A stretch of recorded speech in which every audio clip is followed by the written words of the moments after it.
Okay, my name is Goodluck Ogu, the program manager for CBC Nigeria HarvestPlus.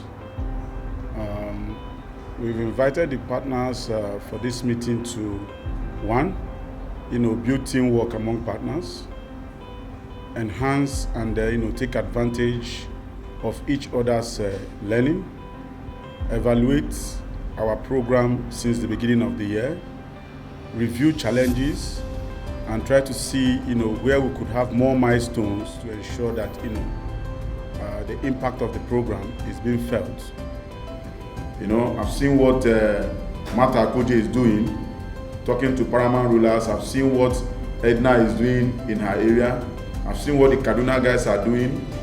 Kato is pushing in his own area. So there's so much we are doing. The numbers are all there. So now putting it together is what we need to look at, and that is what this meeting will try to achieve at the end of the day. We want it to be sustainable, so that in such a way that even after CBC, activities will still continue to drive itself. Now, we can't do this alone. We can't do this alone. As you are in the field, Kenneth, you cannot do it alone. You need to identify other actors or stakeholders that will also give you that support. So we need to move beyond the micro level.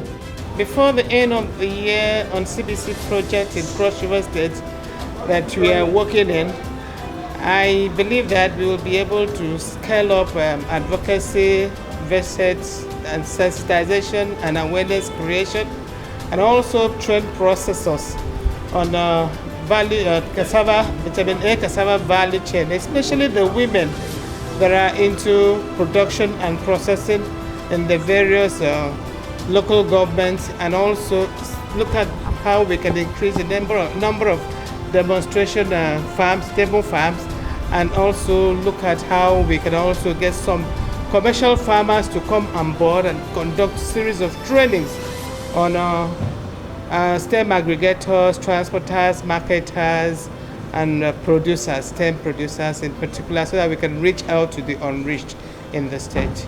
Let me announce here that Cattle Food has been able to officially sign an agreement with a partnership agreement with IFDC through the two-scale program, and the partnership agreement is to reach 3,000 farmers, 3,000 smallholder farmers, and 1,200 of these 3,000 smallholder farmers will be reached between now and June next year, and 500 will be reached between now and January.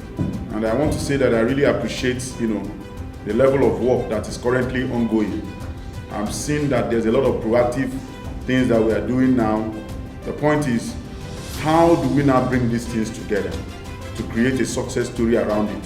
There was a lot of successes achieved. We had to reach out to close to 350 women in 5 local governments. And having done that, we want to believe that come next season, we will see more of these women plant the biofortified crops, encourage those in the community to also plant them, and also support them to have processing units where they can process these crops, and then of course use it to prepare the meal that they're required to eat, and then have their immune systems strongly boosted. I think one of the key reasons for CBC is to see how to address hidden hunger, and and in the same process, address macronutrient deficiency.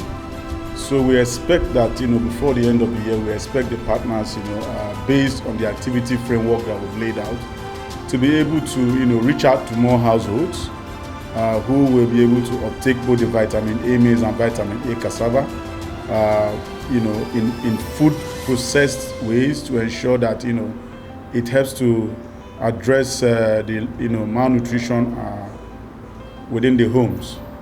Apart from that, we also, within the time we are reviewing, we also had to train processors. And of course, you know that when these crops are produced, they must be processed, value added for people to also use them. And that training for us, it's one of the key high points, because immediately after the training, we've had processors now process maize into different delicacies that we brought some of them to showcase them at the World Food Day exhibition currently going on. So, and the step down training for that processors training is ongoing now.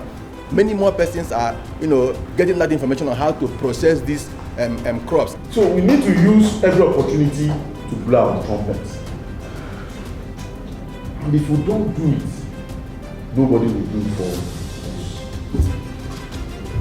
Because we want the life of this project to go beyond next year. Are you getting me? We want the life of this project to go beyond next year.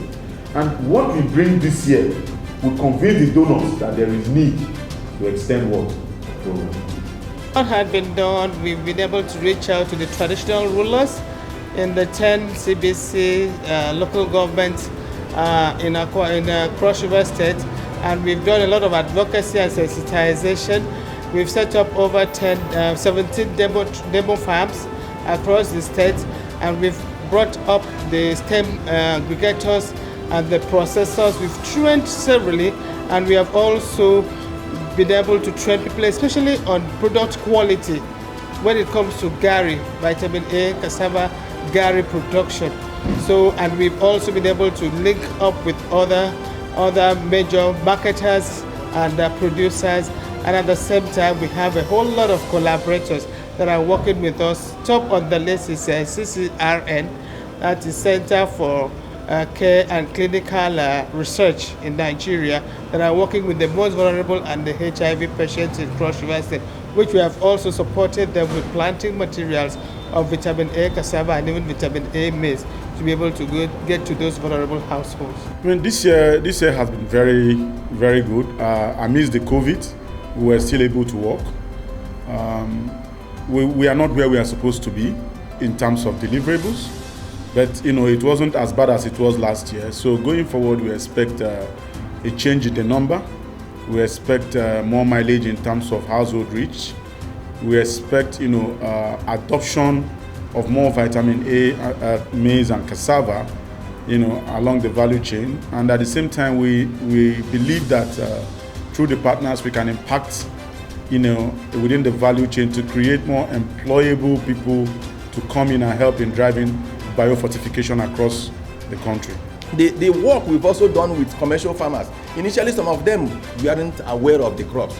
But thanks be to God, we were able to identify this commercial farmer in Ohajewema that has been planting both the maize, the orange flesh sweet potato, and by the time we took some other commercial farmers there and they saw what this guy had, they saw the kind of money, because being a young guy, within a twinkle of an eye, he'll calculate how much he's going to make from a ridge. They were really encouraged, and you see those of them who are into other crops saying, please, I need to also plant biofortified maize. I need to also plant the biofortified crops. Why? Because that's the way to go now. And for us, almost every country is going into the biofortified crops as the way to address hidden hunger, to address malnutrition.